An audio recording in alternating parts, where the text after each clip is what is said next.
ఉమ్మడి కడప జిల్లా మండల కేంద్రమైన ఒంటిమిట్టలో వెలిసిన ఆంధ్ర భద్రాద్రి శ్రీ కోదండ రామాలయంలో వైకుంఠ ఏకాదశి వేడుకలు అంగరంగ వైభవంగా జరిగాయి.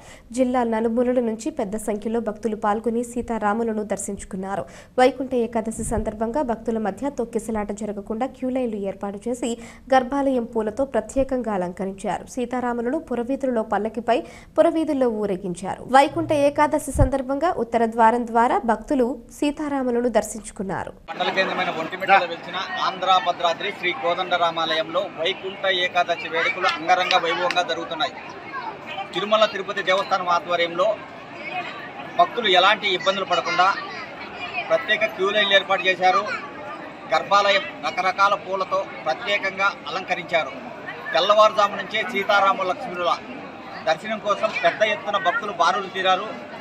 ఈరోజు వైకుంఠ ఏకాదశి సందర్భంగా ఉత్తర ద్వారం ద్వారా ఎక్కువగా భక్తులు స్వామివారిని దర్శించుకోవడానికి ఆసక్తి చూపారు. ఏకాదశి పర్వదినము చాలా పవిత్రమైనది. తెలుగువారందరికీ ఎంత దూరం నుంచి అయినా కూడా దైవ దర్శనాలకు వస్తారు. ఉత్తర దక్షిణ ద్వారాలలో దేవుని దర్శించుకొని మనకి పుణ్యం ప్రాప్తం కలగాలని వస్తారు. ఎంతో దూరం నుంచి కూడా వస్తారు తెలుగు ప్రజలందరూ.